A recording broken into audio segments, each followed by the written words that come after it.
merupakan sebuah hal yang patut untuk dipertimbangkan lagi karena ini merupakan satu kegiatan yang bisa menuangkan pikiran, bisa menuangkan kegelisahan, bisa menuangkan emosi, bisa juga menuangkan berbagai macam fantasi-fantasi yang kita rasakan. Kembali lagi di Obrol-Obrol Jawa Pos TV bersama saya Tori Andromeda dan juga narasumber yang pastinya akan memberikan banyak sekali input, inspirasi, ide-ide dan juga pastinya kreativitas yang semoga juga bisa memberikan impact positif untuk pemirsa Jawa Pos TV ya. Hari ini kita akan ngobrolin banyak hal tentang kepenulisan, buku, sastra, anything lah. Pokoknya seru banget karena untuk hari ini kita sudah kedatangan penulis besar. Luar biasa, langsung saja lah tanpa berlama-lama lagi. Ini dia. Andriko Alamsyah. Iya. Halo teman-teman Jawa Pos TV. Iya. Selamat malam. Selamat malam. Selamat pagi, Mas. Iya, pagi Mas Andrew. Gimana kabarnya? Alhamdulillah baik Mas Tori.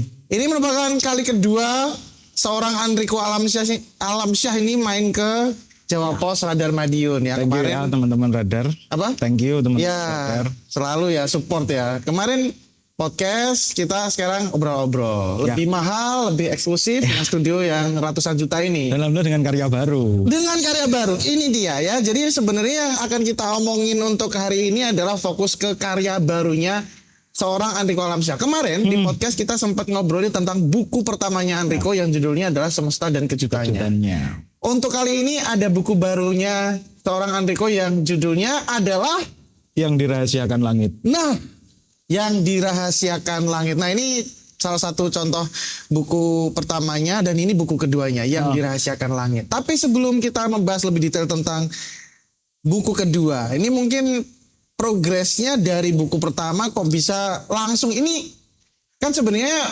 untuk jeda waktunya cukup cepat ya. Bung. Ya.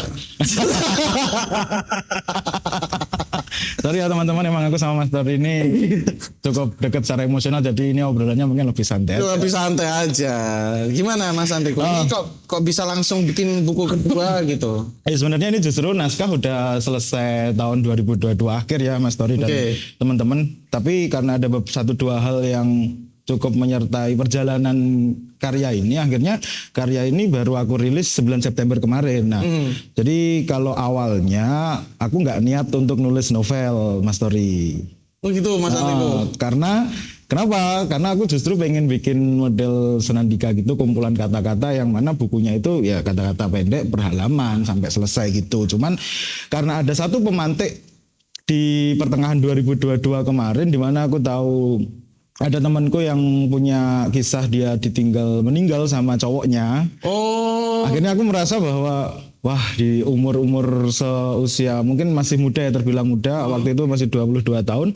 Aku merasa kalau ditinggal meninggal, pisahnya suatu hubungan ditinggal meninggal itu merupakan hal yang buat aku nggak biasa. Ya. Di tengah gempuran bagaimana Gen Z 4.0 ini selingkuh, FWB dan lain sebagainya. Nah, makanya ketika aku tahu suatu kisah itu, wah ini kayaknya harus jadi sesuatu yang lebih besar daripada cuman aku bikin senandika. Nah, akhirnya karena aku udah nulis, waktu itu aku masih KKN, jadi aku nulis di KKN.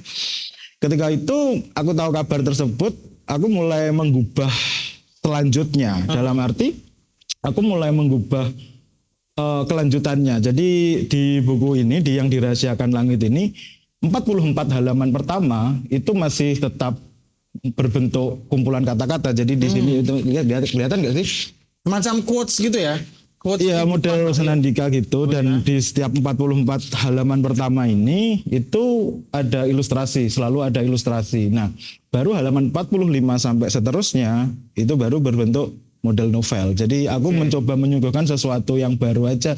Bagaimana experience membaca itu dimulai dari pengantar background kedua tokoh melalui kata-kata pendek, baru halaman 45 sampai ending. Baru ceritanya? Novelnya. Nah, kalau ngomongin ceritanya dari buku pertama, Semesta dan Kejutannya itu tentang real ya. Pokoknya tentang cerita yang full tentang cinta lah ya. Iya. Kalau yang ini tentang apa? Ini masih benang merahnya cinta ya Mas Tori, masih roman, cuman di sini yang lebih aku tonjolkan adalah nilai-nilai kehidupan, dan aku pun mulai belajar juga di buku ini untuk mencoba membangun cerita melalui genre komedi dan juga action. Jadi aku berusaha bikin itu aja di dalam sini, dan ini makanya benar-benar. Berarti ada tembak-tembakan gitu di sini? Enggak ya? 007 itu. Oke, jadi ada romansnya, ada komedinya, ada actionnya. Actionnya kayak tapi aku benang merahnya masih romance dan kehidupan. Jadi nggak banyak komedi sama ininya, sama actionnya nggak banyak, cuman sepintas gitu doang. kalau di novel pertama itu pengalaman pribadi. Full Pengalaman pribadi. Bagaimana hancurnya perasaan seorang Enrico Alamsyah waktu itu oleh wanita begitu ya. Kurang lebih kan? kala itu. Kalau ini juga Enggak, kalau ini enggak. Ini fiktif, teman-teman. Cuman fantasi, tapi ada. Loh, tapi kan itu berdasarkan pengalaman teman juga yang ditinggal. pemantiknya, cuma pemantik itu doang. Selebihnya aku mengembangkan fantasiku. Bahkan di yang dirasakan langit ini pun aku ngambil settingnya 2039. Nah, itu menarik. Kenapa mengambil setting di tahun segitu?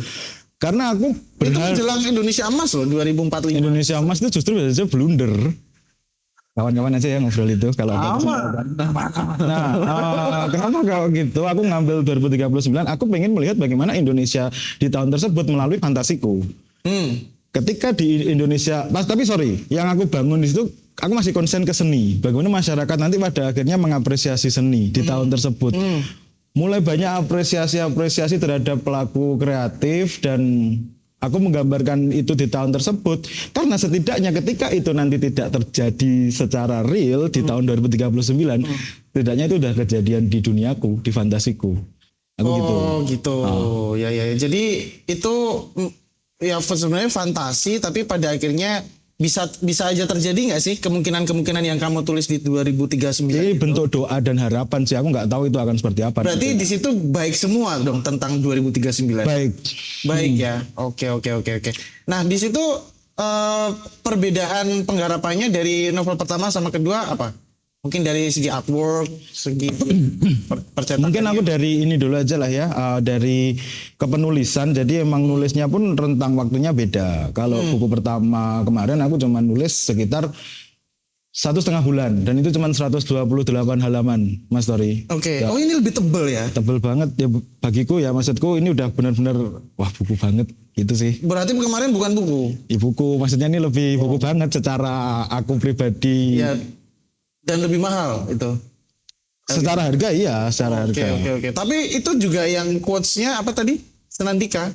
Kumpulan kata-kata di 44 halaman pertama. Itu juga banyak juga di awalnya. 44 halaman semuanya berupa kata-kata dulu betul. Sebelum masuk ke cerita. Aku coba mengantar aja. Okay. Kalau ini yang dirasakan langit itu jadi 3 bulan karena ini sekitar 260 halaman. Wah, 260 halaman. Menarik sekali. Kita akan bahas lebih dalam terkait yang dirahasiakan langit ini, buku keduanya Enrico Alamsyah. Jadi segmen berikutnya kita akan ngobrol lagi. Jangan kemana-mana, tetap di Ngobrol. Lantai 2 kan lebih dekat kan sama langit. Enggak. Nah, aku berfantasi saat itu. Fantasiku adalah apa yang ada di balik langit, yang benar-benar ada di baliknya langit, dan hal-hal yang tidak kelihatan dan itu ada di baliknya langit. Karena aku ngerasa UFO, alien misalnya. Jangan-jangan ketika kita melakukan sesuatu.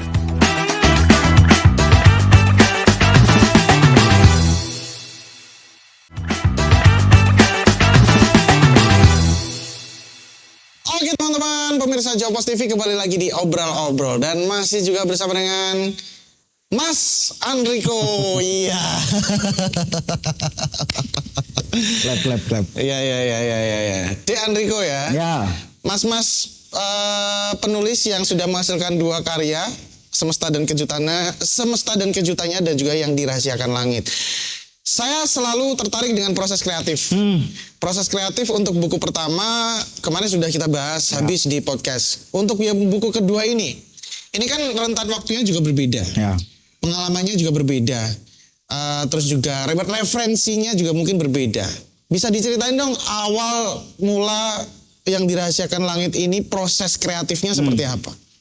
Oke, kalau ngomong proses kreatif, jadi mungkin aku ini di awal udah spill sedikit lah ya di KKN aku nulis modelnya, tapi ternyata ada suatu hal yang memantik aku nulis novel. Akhirnya waktu itu aku KKN di Lumajang, habis itu aku balik ke Jember, dan ketika di Jember, Yang kamu dibikinin teh sama temanmu itu, bukan? mana? Yang sorry, enggak. Durasi mas. Akhirnya ketika aku sampai di Jember, aku mulai nulis dan berbekal pengalaman yang aku dapat di KKN itu kan, aku tahu kabar yang tentang temanku ditinggal berpulang itu, dan aku bawa ke Jember, dan ketika di Jember aku mulai start nulis berbentuk novel. Oke. Nah, dan ketika mungkin Mas Tori bertanya tentang proses kreatif, buat Enrico pribadi, yang dirahasiakan langit ini lebih dari proses kreatif. Karena apa? Karena pada akhirnya aku merasa dari proses nulis buku ini, aku merasa ada proses spiritual yang aku alamin. Ya ini secara personal ya teman-teman, secara pribadi yang aku alami, yang aku rasakan. Ada beberapa lompatan kesadaran yang aku alami karena biar bagaimanapun aku merasa pada akhirnya novel ini benar-benar beririsan langsung secara real life, padahal tokoh yang aku build di dalam novel ini kan fiktif. Tapi beberapa setelah novel ini serampung, aku merasa Terwakili.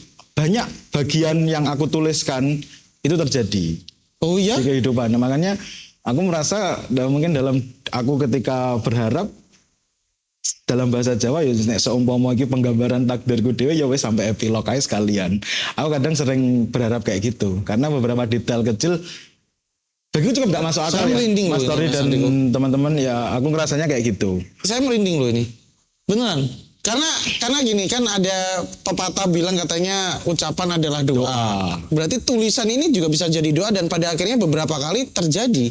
Oke, nah mungkin itu terjadi. Sekalian minjem dong coba. Itu terjadi karena mungkin di proses kreatif aku mengurung diri selama 3 bulan ya teman-teman. Jadi selama 3 bulan itu aku nge-repeat aktivitasku karena itu udah aku semester 7 waktu itu. Jadi kuliah cuman tinggal 2 dan itu cuman malam doang. Jadi kegiatanku aku selama 3 bulan itu anggap aja mulai start nulis jam 1 ya, jam 1 siang itu sampai jam 6 sore. Jam 6 sore itu istirahat sampai jam 9 malam.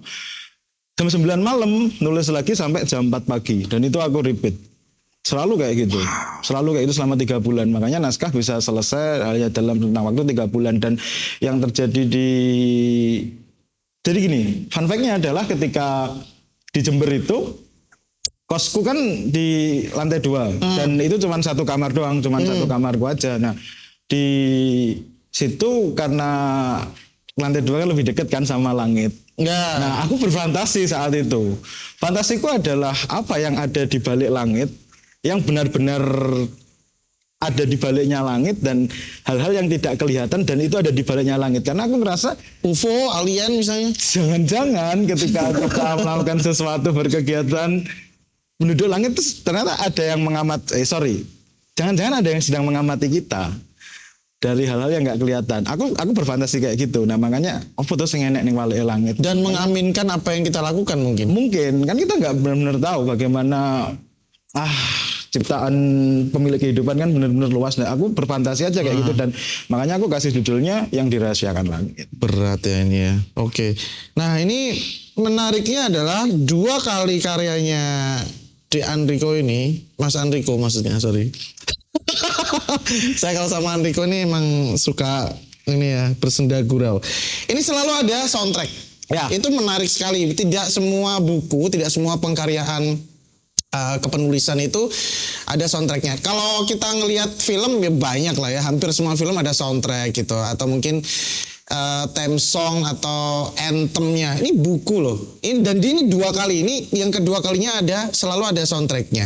Kenapa selalu seperti itu? Dan siapa yang nyanyi lagu-lagunya itu? Penasaran aku.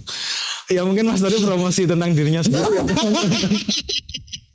Enggak, emang kalau di awal tuh aku niat banget Tori Andromeda yang mengubah tulisanku menjadi lagu. Nah untuk yang dirahasiakan langit ini, bagiku ini serba cepat dan aku nggak menduga itu sebelumnya, yang mana niatnya aku pengen nulis Senandika ternyata jadinya justru novel. Terus aku nggak niat untuk bikin original soundtrack, ternyata di tengah jalan ada saja hal yang menyertai proses kreatifnya. Tadi kan nyinggung proses kreatif juga kan, dan Ya mungkin aku skip beberapa bagian aja karena mungkin biar lebih ringkas juga dan enak karena beberapa bukan konsumsi publik. Jadi akhirnya ada tawaran pertama dari Risti Panjali. Dia pengen launching lagu. Nah waktu itu karena ada berkaitan sama buku, akhirnya aku bikin tulisan itu judulnya Kepada A.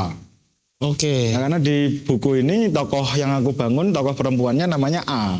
Nah Kepada A itu akhirnya jadi original soundtrack karena itu mewakili kerinduannya sosok B ini kepada A. B-nya cowok. Cowok. Yang A itu cewek. Ya jangan di spoiler. Gak seru. Tolong ya teman-teman nanti disensor aja.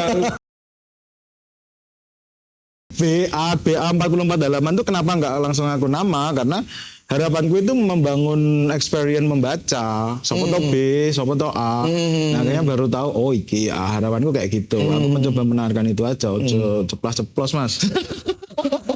Ya, itu, nah selain itu ada juga proses kreatif di lagu itu yang paling, dan sorry Kepada A itu pun mungkin nggak apa-apa ya, aku ceritakan sedikit progresnya untuk dari perspektif Risti Panjali. Jadi ketika lagu itu aku tulis, sorry, itu yang menawarkan Risti berarti? Risti ngontak aku.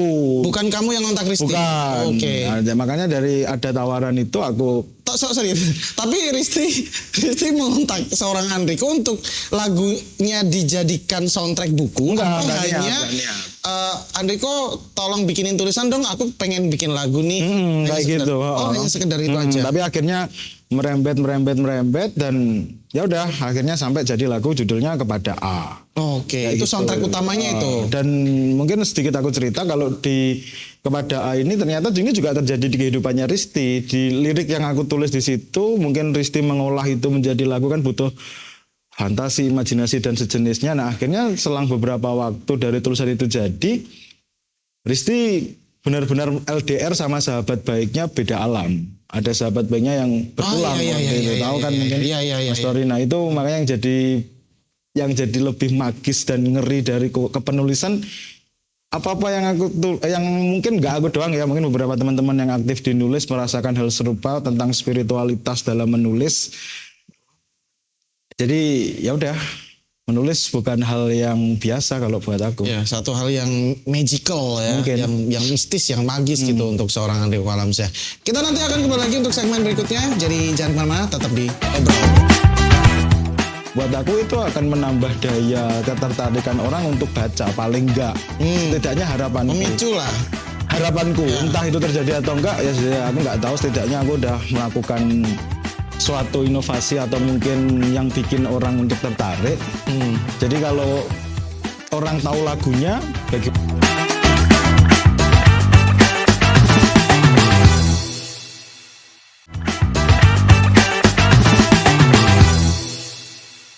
Kembali lagi di Obrol di Jawa Pos TV, masih juga bersama Andriko Alamsyah. yoi.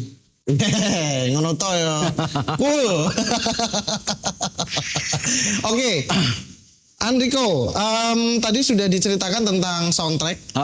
Salah satunya ada satu lagu Kepada A yang dinyanyikan oleh Risti Panjali kemarin di Semesta dan Kejutannya apa? Lupa aku. Terburu. Ya, siapa yang nyanyi? Tori Andromeda. Oh, iya. Tori Andromeda. Kalau selain Sorry banget ya teman-teman, kami sedekat jadi.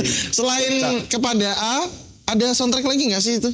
Oh, jadi kan ada dua Yang original. siapa? Yang satunya? Yang satunya itu ada tulisanku yang digubah menjadi lagu oleh Tori Andromeda dan Tori dia Andromeda pun lagi? featuring sama Ferenza Titania. Dan bagiku Garis Waktu Sembuhkan ini merupakan salah satu tulisanku yang pada akhirnya alhamdulillahirobbilalamin berhasil menjadi lagu, dan itu yang bagiku paling indah secara tulisanku ya, karena itu pun jadi eksperimentalku dalam menulis. Bagaimana aku langsung menulis berupa lirik, verse 1 aku tentuin sendiri, verse 2 aku tentuin sendiri, dan lain sebagainya. Jadi kan, dan itu duet. Original soundtrack yang kedua kan featuring cowok cewek. Nah, ini eksperimen baru juga nih. Bagiku, makanya aku merasa kok iso ya nggak tulisan kayak gini. Kadang aku sampai berpikiran kayak gitu tentang Garis Waktu Sembuhkan, tentang lagu itu, karena bagiku, dan alhamdulillah Mas Tori pun, aku terima kasih ya, Mas Tori berhasil mengubah itu menjadi suatu lagu yang enak banget di telinga, dan mungkin teman-teman di belakang itu ada William, ada Tian Mujianto, Sony Sakti, Darren Satitannya. Jadi Garis Aku Sembuhkan ini, dan Garis Aku Sembuhkan sementara hanya akan ada di dalam novel dalam rentang waktu yang belum kami tentukan secara pasti kapan akan rilis di platform musik digital. Jadi kalau mau kalau mau dengerin ya kalian harus baca bukunya. Nah, kenapa harus ada original soundtrack? Kan ada pertanyaan kayak gitu ya. Kenapa harus ada original soundtrack? Karena buat aku itu akan menambah daya ketertarikan orang untuk baca, paling enggak. Setidaknya harapanku. Memicu lah. Harapanku, entah itu terjadi atau enggak, ya aku enggak tahu. Setidaknya aku udah melakukan suatu inovasi atau mungkin yang bikin orang untuk tertarik. Jadi kalau orang tahu lagunya, bagaimana kisah yang lebih gede dari dari lagu itu, ya dibaca aja bukunya. Menarik, nyambung dari apa yang dibilang Enrico. Untuk memacu orang untuk membaca. Memangnya untuk Enrico sendiri, pendapat pribadi sebenarnya, seberapa besar sih minat baca orang untuk saat ini? Aku nggak bisa ngukur itu secara angka atau data ya, cuman yang aku rasakan, dan mungkin ini pun di beberapa artikel yang bertebaran di internet pun juga dijelaskan bagaimana minat baca masyarakat Indonesia pun masih belum tinggi. Ya. Nah, makanya aku berusaha untuk ayo toh moco. Paling enggak muga-muga iso tertarik tertarik mbek lagune, waconan bukune. Sih. Jadi ini salah satu strategi juga. Betul. Ya. Strategi Mungkin marketing juga. Strategi. Untuk bisa bikin orang penasaran membaca novelnya Enrico yang Dirahasiakan Langit. Bahkan ini sudah dilakukan kedua kalinya. Yang kemarin sudah dilakukan di Semesta dan Kejutannya. Ada soundtrack, video klip, kemudian buku. Kemudian ini juga harapannya mungkin yang suka baca akan nonton video klipnya atau lagunya. Betul. Yang suka lagu atau video klipnya akan beli bukunya. Kayak gitu-gitu. Sinergi yang saling menguntungkan antar pelaku seni aja sih. Iya. Harapannya. Dan untuk harapan terbesarnya tentu saja diangkat film layar lebar. Wah. Makanya ini pun sebenarnya nggak cuma lagu ya teman-teman. Jadi yang aku hadirkan untuk memantik orang untuk membaca selain original soundtrack ya ilustrasi. Tapi dengar-dengar sudah ada tawaran film? Belum. Jadi ilustrasi di dalam buku ini ada sekitar 43 artwork di dalam buku karya Sheila Rahma. Dan Sheila Rahma pun juga seseorang yang membuat ilustrasi-ilustrasi cantik untuk memperindah buku di buku pertamaku juga. Kenapa masih mengajak Tori Andromeda dan Sheila Rahma? Karena aku merasa bahwa orang-orang ini merupakan orang-orang yang kompeten untuk bisa punya pandangan yang sama untuk bisa create something. Aku nggak mau ngobrol banyak tentang itu karena aku khawatir itu sensitif dan segmennya mungkin nggak lama juga. Kan? Iya. Tapi intinya lagi-lagi untuk artwork Sheila Rahma. Tapi ini nggak tahu ini perasaan saya aja atau emang bener. Di dalam ini kayaknya artworknya lebih banyak daripada di Semesta dan Kejutannya. Kenapa? Ada tujuan apa? Yaitu untuk memperindah dan menyemarakkan aja. Karena kalau Mas Tori atau mungkin teman-teman yang udah baca buku pertama, mungkin notice saja kalau di buku pertama itu artworknya berwarna. Kalau ini kan hitam putih. Oh iya, berwarna tapi nggak banyak. Ya. Cuman di 9 kalau nggak salah. Bab ya. Kalau ini tuh cukup banyak nih teman-teman ya. Mungkin bisa dilihat beberapa di sini, beberapa lembaran-lembarannya. Tuh, ini ada beberapa. Tapi ini emang artworknya simpel-simpel, tapi cukup banyak. Tuh, ada lagi. Nah, terus kalau ngomongin antusiasme pembaca nih, Enrico, dari buku Semesta dan Kejutannya seperti apa? Terus antusiasmenya ini kan udah di PO. Nah ini kenapa kita ngundang Enrico untuk hari ini? Karena memang ini baru di launching. Baru dirilis. Baru dirilis di tanggal 9 September. 9 September kemarin. 99. Selain kalian bisa check out barang-barang murah di marketplace, kalian juga bisa check out ini juga, ya kan? Gimana antusiasme ini, kita sedikit membahas dulu ya Semesta dan Kejutannya seperti apa, dan antusiasme yang udah PO ini seberapa besar? Sorry, mungkin bukan PO Mas, di yang kedua ini nggak ada PO dan udah langsung bisa dipesan. Dan untuk tolak ukur belum bisa karena ini kan baru banget, baru beberapa hari yang lalu. Maksudnya antusiasmenya yang beli, yang berminat untuk beli? belum bisa diukur karena ini baru banget rilis, sedangkan buku pertama kan udah setahun. Kan yang pesan-pesan udah banyak. Oh udah kalau Ya. itu udah, alhamdulillah udah. Banyak Udah. berarti. Heeh. Kalau yang sambutannya semesta dan kejutannya di pertama, seberapa antusiasme orang-orang? Untuk ukuran penulis pemula aku jujur nggak expect aja waktu awal PO kan, kalau buku pertama itu Ya, kan PO PO. ya teman-teman. Jadi buku pertama PO itu sekitar nyaris 100 kok, nyaris menyentuh angka 100 untuk orang yang PO, dan penerbit cukup kaget waktu itu. Karena apa? Karena aku benar-benar penulis baru banget Ya. dan antusias cukup. Apalagi buku pertama ya. Alhamdulillahirobbilalamin. Untuk buku pertama, kemudian penulis baru di Madiun yang notabene juga second city, Iya. yang beli 100 itu udah luar biasa sekali. Bahkan banyak yang dari luar Madiun juga kan. Oke. Nah, terakhir nih mungkin ya. Ini sudah bisa dibeli ya kan betul. intinya, dan bukan PO, Bukan. sudah ready. Yang dirahasiakan langit ini bukunya warnanya putih jadi kalau gini hilang. Nah, ini yang dirahasiakan langit Enrico Alamsyah buku kedua. Mungkin buat teman-teman yang pengen beli, Ya. ini mungkin bisa beli di mana? Terus juga harganya berapa? Terus kalau nggak salah ada promo apa, ada Tote bag, merchandise Dapat ya tote bag. yang mungkin bisa dikasih sama teman-teman para pembaca yang beli buku kedua ini. Mungkin Mas Enrico bisa promote lah ke teman-teman. Kalau urusan pembelian, mungkin kalau teman-teman mau beli langsung ke penerbit bisa kontakin Trans Publishing, tapi nggak apa-apa kalau teman-teman pengen beli tapi lewat aku bisa, lewat Mas Tori bisa, atau mungkin yang kenal Risti Panjali, Sheila Rahma atau Karen Satitania, kalian bisa kontak mereka dan kalian DM, kalian order lewat mereka juga bisa. Jadi nggak cuman ke penerbit. Kenapa kok gitu? Ya aku pengen menjalin interaksi yang bagus saja antara pengkarya dan pembaca. Oke, harganya? Harganya 97.000 dan 100 orang pertama itu akan dapat tote bag gratis ya dari aku dan penerbit. Nah, sejauh ini udah ada sekitar 70 orang, jadi slotnya tinggal 30-an. Gila. Saya udah masuk ya? Udah. Aman. Kemarin habis transaksi soalnya. Ya, Oke, ya, berarti ya. sudah cukup antusias juga orang-orang untuk bisa menyambut buku keduanya Betul. Enrico Alamsyah ini yang dirahasiakan langit. Terakhir banget, Oke. harapan dan juga mau sampai kapan akan menulis? Mungkin buku ketiga akan diluncurkan kapan? Mungkin kan bukan tidak mungkin sudah sudah. merancang Sudah. what's next-nya. Sudah. Nah, Jadi buku ketiga itu gambaranku sejauh ini adalah aku pengen meng-create apa yang aku lakukan selama penelitian skripsi.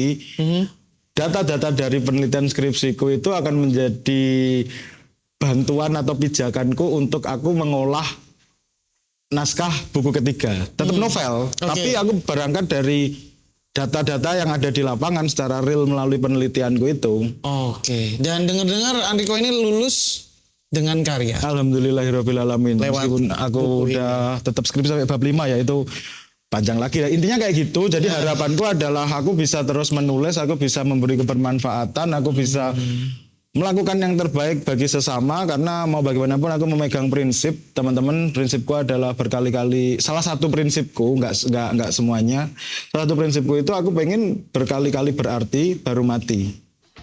Itu dia. Aku pengen Berkali-kali memberikan berarti sesuatu. baru mati. Intinya bermanfaat untuk orang banyak, berkarya sebanyak-banyaknya juga ya.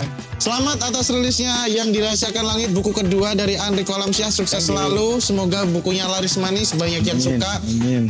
Bukunya suka, lagunya juga suka. Betul. Semoga terus juga apapun yang akan dilakukan juga bisa memberikan dampak yang positif untuk banyak orang ya.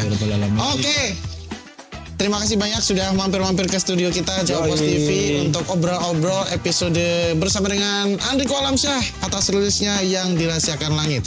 Dan pastinya masih banyak sekali bintang tamu, narasumber yang akan menginspirasi teman-teman semuanya pemirsa Jawa Post TV. Makanya tonton terus obrol-obrol yang hadir setiap hari Senin sampai Jumat hanya di Jawa Post TV. Akhirnya saya Toren Turmida dan Enrico Alamsyah. mau pamitan dulu. Sampai ketemu lagi di Obrol. Sampai jumpa. Bye.